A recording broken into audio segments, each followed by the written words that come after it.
Hello guys, welcome and thank you very much for joining the channel Yoga with THP.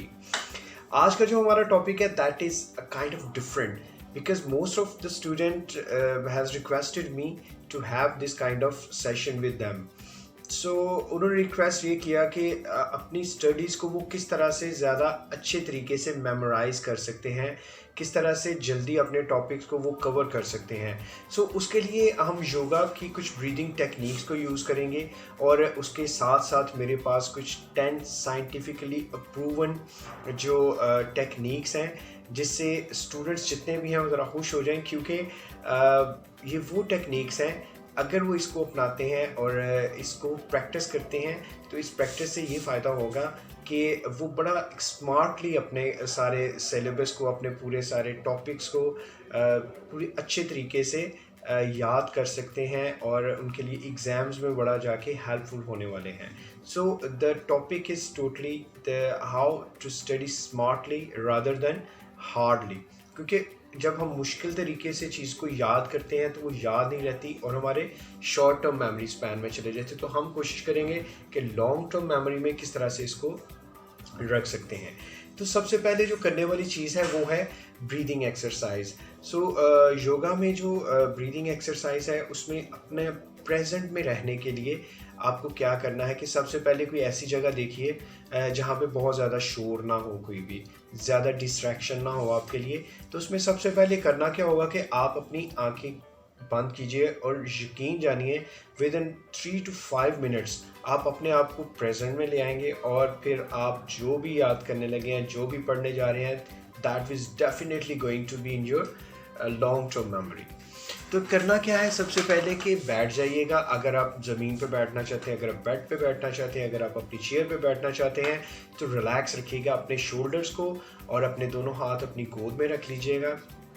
और करना क्या है, कुछ देर के लिए अपनी आंखें बंद कीजिएगा और इनहेल और एक्सहेल कीजिएगा सिंपली नेचुरल वे में। इसमें कोई फोर्सफुली आपको इनहेल नहीं करना पड़ेगा या एक्सहेल नहीं करना पड़ेगा, लेकिन जो ही आप अपनी आंखें बंद करेंगे, इनहेल करेंगे, एक्सहेल थ्रू योर नॉस्ट्रल्स, अपनी नाक से सांस को इनहेल कीजिए, एक्सहेल कीजिए नेचुरल तरीके से। और पूरा अपना जो फोकस है आप रखिए अपनी ब्रीदिंग की तरफ कि किस तरह से इन एंड आउट ब्रीदिंग है। अगर कोई उसकी आवाज़ है तो उस आवाज़ को सुनने की कोशिश कीजिएगा। आप यकीन करिए कि विद इन 3 to 5 मिनट्स क्या होगी, आपकी सारी डिस्ट्रैक्शंस, आपके जहन में जितने ख्याल चल रहे हैं वो सारे एकदम से बिल्कुल आना बंद हो जाएंगे। और जब आप ये कर लेंगे तो now you are prepared, fully present in your room, in your chair, in your bed. तो अब आप जो भी करने जा रहे हैं, चाहे वो पढ़ने जा रहे हैं, चाहे वो आप कुछ खाने जा रहे हैं, चाहे वो आप कोई भी प्रैक्टिस करने जा रहे हैं, तो that is totally you are now in present situations. तो सबसे पहले जो हमारे पास 10 साइंटिफिकली टेक्निक्स हैं उसमें से सबसे पहली टेक्निक्स है that is about study in chunks. Studying in chunks actually एक पोमोडोरो टेक्निक है जो एक साइंटिफिकली प्रूवन है। उसमें यह है कि आप 25 मिनट्स तक कोई भी अपना टॉपिक, कोई भी अपने नोट्स, कोई भी अपना सब्जेक्ट जो है उसको 25 मिनट्स तक पढ़ें और उसके बाद फिर आप 5 मिनट की कम अज़ कम ब्रेक दें उसमें।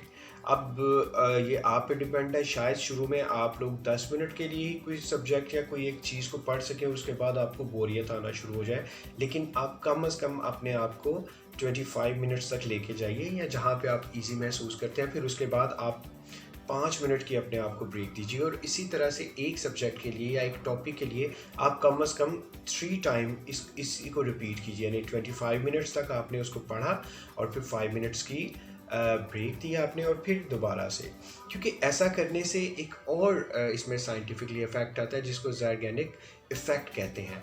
उसमें क्या होता है कि जो ही हमारा ब्रेन एक्चुअली ये लर्न करता है कि अगर वो इनकम्प्लीट टास्क उसके जहन में रह जाएगा तो वो फिर दोबारा से जब हम लोग उसको पढ़ेंगे तो उससे ये फ़ायदा होगा कि वो हमारे जहन में अभी पूरी तरह से कंप्लीट नहीं हुआ होगा। तो जब दोबारा से हम लोग उसको पढ़ने के लिए बैठेंगे तो इंटरलिंक करेगा और जल्दी चीज़ें जो है हम लोगों को याद आना शुरू हो जाएंगी।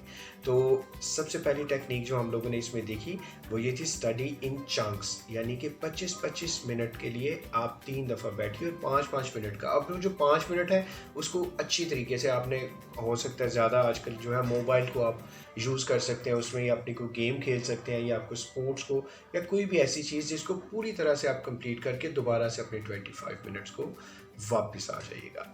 सो gonna blast in your mind. Second technique जो इसमें है that is 20% read and 80% recite. इसमें क्या है कि आप 20% तक जितना भी आप पढ़ने जा रहे हैं, अपने नोट्स या आपका टॉपिक है या कोई बुक है, तो उसको 20% कोशिश कीजिए उसको पढ़िए और फिर 80% उसको इस तरह से लेके चलिए कि उसको खुद से, मतलब आपने पढ़ा, कोई बुक पढ़ी और उसको फिर बंद कर दिया, उसको बंद करने के बाद आप क्या करेंगे कि उसके बारे में अपने जहन में सोचेंगे, सवाल खुद से करेंगे, सवाल करने के बाद फिर उसका आंसर जो है वो खुद से देखेंगे कि क्या उसका रेलिवेंट आंसर हो सकता है, और अगर और उसको ज़्यादा आप क्रिस्प करना चाहते हैं तो उसके लिए आप कुछ एग्जाम्पल्स उसमें कोट कर लें, तो वो कभी भी चीज़ आपको नहीं भूलेगी कोई भी, क्योंकि कॉन्सेप्चुअली आप उस चीज़ को अच्छी तरह से अपने ब्रेन में फिट कर लेंगे।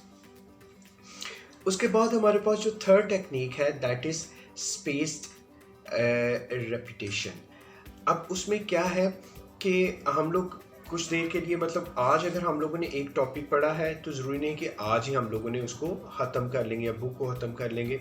तो अगर हम लोग उसको कुछ देर के लिए हम लोगों ने पढ़ा, रीड किया, रिसाइट किया और फिर उसको रख के हम लोगों ने कोई दूसरा टॉपिक लिया और फिर दूसरे दिन हम लोग जब वही पहले वाला टॉपिक जब उसको देखेंगे, जब उसको पढ़ेंगे, क्योंकि ब्रेन में मैंने पहले आपको बताया था कि इनकम्प्लीट प्रोसेसेस अभी चल रहे होते हैं, तो जब दोबारा से हम लोग उसको पढ़ेंगे तो वो ज़्यादा जल्दी से हम लोगों को समझने में आसानी हो जाएगी।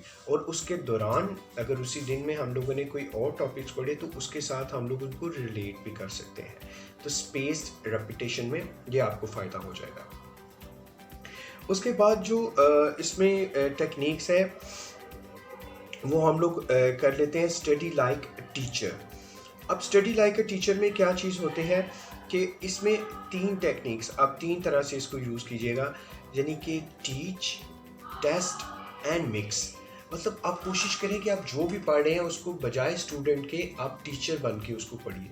अब उससे पढ़ाइए, उससे ये फ़ायदा होगा आपको कि जब हम एज अ स्टूडेंट चीज़ को समझते हैं तो फिर हम लोग समझ रहे होते हैं उसको एज अ स्टूडेंट, लेकिन जब हम वही चीज़, वही टॉपिक, वही बुक या वही सब्जेक्ट को हम लोग अगले को टीच करने के लिए, यानी दूसरे स्टूडेंट को, अगर आपके पास कोई स्टूडेंट नहीं है तो आप अपना स्टफ टॉय को भी अपना स्टूडेंट बना सकते हैं, किसी को भी आप देखिएगा, ताकि आप जो टेक्निक्स उसको बता रहे होंगे वो आपको खुद भी समझ आना शुरू हो जाएगी।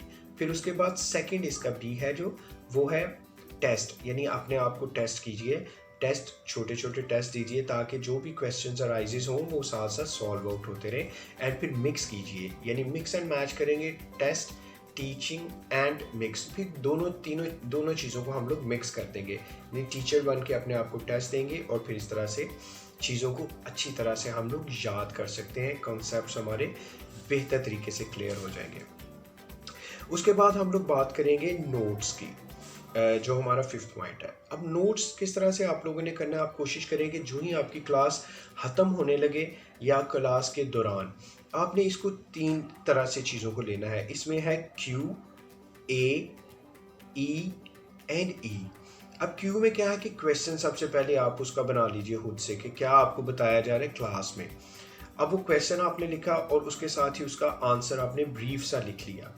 उस जो आंसर है उसको लिखने के साथ ही आप कोई एग्जाम्पल कोड कर दीजिए, और एग्जाम्पल कोड करके उसी वक्त, भले आप अपने टीचर से भी पूछ सकते हैं या अगर आप खुद टीचर हैं तो खुद आप कुछ सोच सकते हैं, और उसके साथ ही कुछ एविडेंस, आप उसका एविडेंस मीन को रेफरेंसेस वगैरह आप लिख सकते हैं।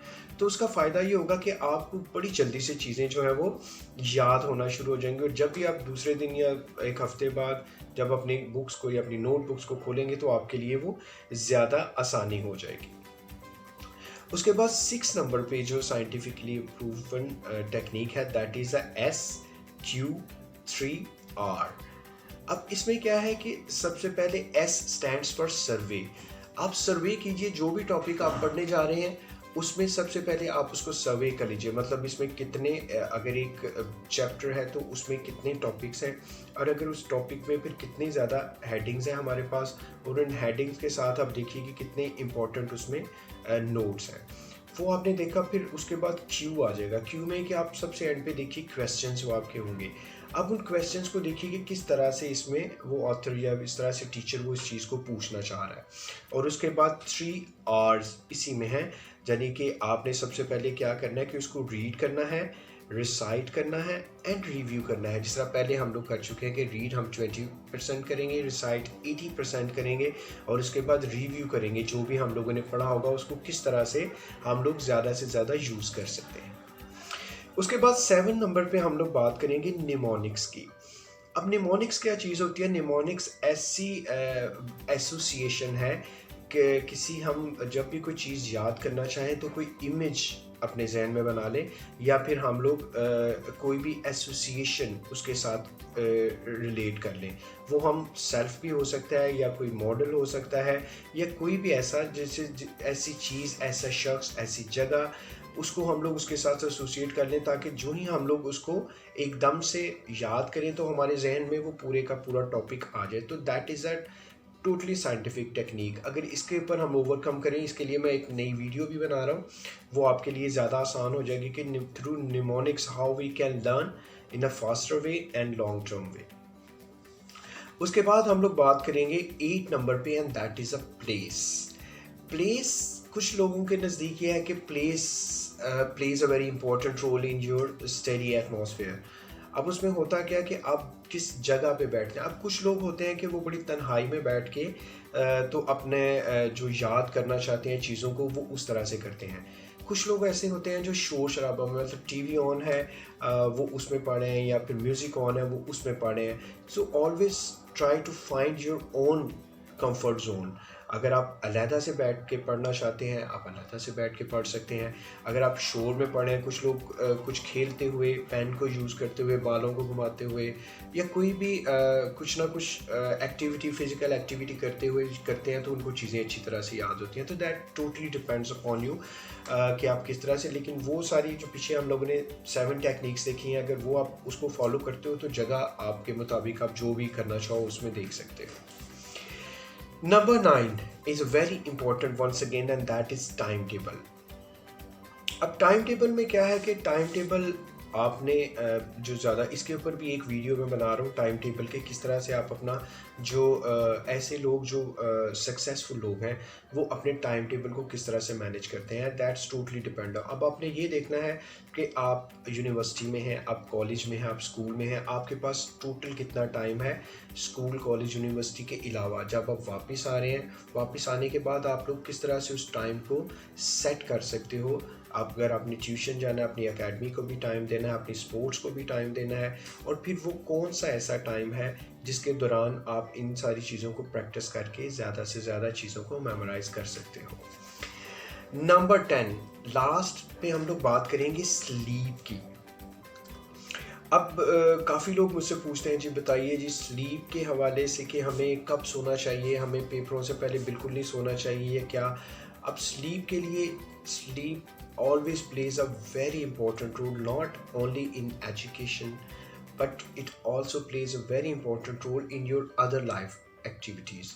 क्योंकि ये जो ही जितना ज़्यादा तो हम नहीं कोई भी मतलब सारा दिन नहीं हम लोग सो सकते, क्योंकि एक स्लीप पैटर्न है। कुछ लोगों को 6 आवर्स के बाद पूरी तरह से फ्रेश महसूस करते हैं, कुछ लोग 8 आवर्स के बाद, कुछ लोग 10 आवर्स के बाद, लेकिन जो स्टैंडर्ड है वो 6 to 10 आवर्स है। अगर हम लोग ये अपना टाइम देते हैं स्लीप, क्योंकि सोने से ये है कि हमारे जितना सिस्टम है वो एक दफ़ा से रिफ़्रेश हो जाता है, और एक दफ़ा से नया एनर्जेटिक, एंथुसियास्टिक नए दिन के लिए तैयारी। तो सोना इम्पोर्टेंट। अब कितने बजे सोना, मोस्टली ये कि रात को हम लोग अगर 10 से 11 के दरमियान सो जाते हैं, और फिर सुबह हम लोग अपने पूरे 6 से 8 जो आवर्स हैं उनको पूरा करते हैं, तो ये हमारे लिए बहुत ज़्यादा इम्पोर्टेंट है। क्योंकि सुबह रात को सोना ज़्यादा बेहतर है बजाय इसके कि हम लोग सुबह नैप ले रहे हैं, या फिर हम लोग सुबह इंटरमिटेंटली थोड़ा थोड़ा सो रहे हैं। So these were the 10 techniques I wanted to share with you, because most of the students has requested me